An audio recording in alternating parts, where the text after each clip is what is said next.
Hi there, and welcome back to our YouTube cooking channel. I have a question for you. Do you like pancakes? I mean, who doesn't like pancakes?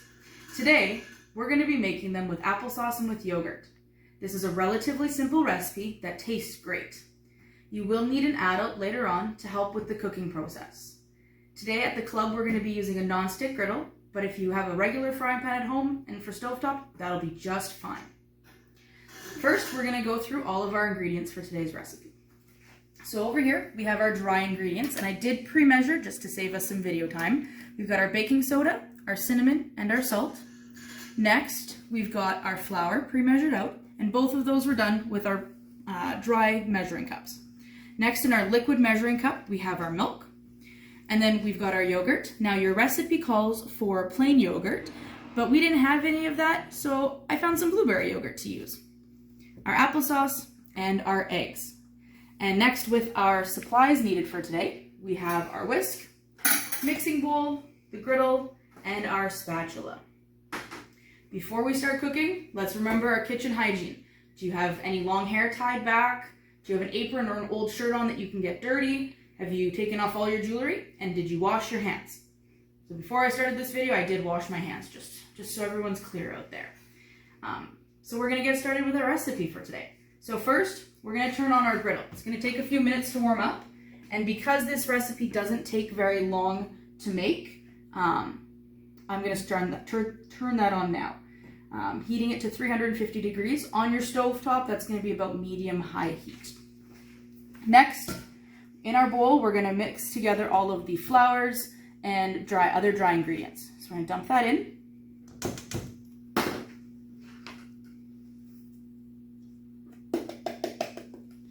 Now at home, I've been watching the Great Canadian Baking Show on Netflix, and one of the cooks there said to make sure that all of your dry ingredients talk to each other, and I just loved that. I thought that was so cool. So we're going to make sure all of our ingredients talk to each other.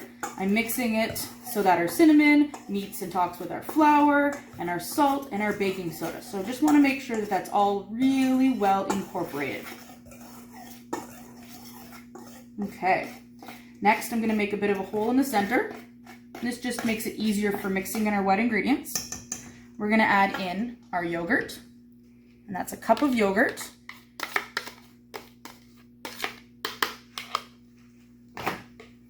We have our milk. And our eggs are going to be next. Now, a lot of times you'll see on cooking shows people do things differently with their eggs to crack them. I don't like hitting the side of the bowl because sometimes you'll get shells back inside your eggs. So I crack mine right on the table. I also like to crack them into a bowl. Now this is something my mom taught me years ago. Crack it into a bowl. That way if you do get any shells, it doesn't go into all the rest of your ingredients and wreck what you're making.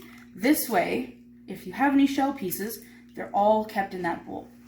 So, looks good. There's no extra shells in there. We're going to give it a little bit of a break up here just to make it easier to incorporate afterwards. Make sure all that's in there. So again, we're going to use our whisk, and we want to get everything nice and mixed up.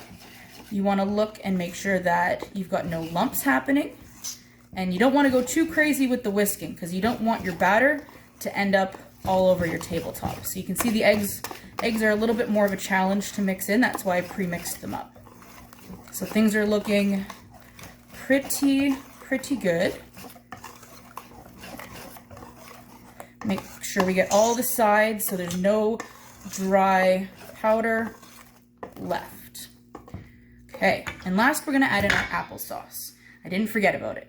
Now, another thing that you can do if you don't have applesauce is you can take a medium-sized apple and you can grate it on your cheese grater and then add that in afterwards. It'll give you the same taste and the same texture as well, because the apple will get really soft when it cooks down. Okay, smells great. You can really smell the blueberry coming off of it. Okay, so it looks really well mixed. So we're gonna make our way over to our griddle, which should be nice and warm. And again, at home following along, you're gonna want an adult with you for this part so you don't burn yourself. Now, I'm gonna use my 1/3 cup measuring tool. I like using measuring cups rather than a ladle because you get a more precise pour when you do things like pancakes. You can use butter, you can use oil. I'm using a non-stick cooking spray to get my pan ready. Now, a non-stick doesn't have it won't stick to it, but the spray does just help a little bit with when it comes time to flip. So just a little bit, you don't need very much. And I'm gonna put my whisk off to the side. Okay, so we're gonna take our measuring cup. I'm using a 1/3 cup measure here, and I'm gonna pour. You can hear the sizzling, which means that it is gonna start cooking soon as it hits that griddle. Now, you wanna leave some space because they are going to start to grow a little bit. And that's a good thing because we want nice fluffy pancakes. Okay. And you'll notice I'm keeping a nice clean workspace. We want to make sure that we, don't make too much of a mess so we don't end up cleaning it all up afterwards. Now, Dave's on the video camera. We haven't introduced him yet. Hello. Come on closer here, and you can see that you're going to have little air bubbles that are going to start to form, and then they're going to pop. And that shows that the pancakes are cooking. So you're going to wait until more of that popping happens. You're also going to see around the outside of your pancake it start to look a little darker, and that means that it's cooking. It will take longer on this side, probably 2 to 3 minutes, and then when we flip them they won't take quite as long. So we're just going to wait a few minutes here. If you need to adjust your temperature, if you're on a stovetop, you might find that you need to turn your burner down a little bit because the temperature control is not quite as effective as these suckers here. So you can give a nice little gentle lift. Be gentle, don't want to rip your pancakes. To see what the color looks like. These are actually looking really good on that side. Yeah, I've seen it, it's going to be a surprise for you. So Dave's getting in nice and close.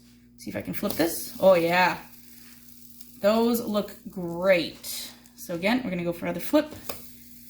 If you end up a little close, that's okay. You can always kind of split them afterwards.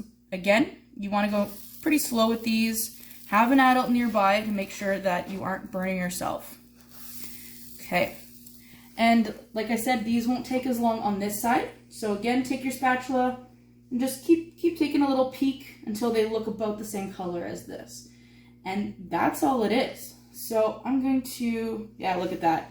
We're ready already for blueberry pancakes with applesauce, or I should say applesauce pancakes with blueberry yogurt, and blue plate for those. Look at how those look. Those sure do look tasty. Okay, so now we're ready to eat, and I hope you enjoyed this video. Next week, we're going to be making pizza bagels. We will pre-post the ingredients and recipes that you need, and we'll see you next time. Bye!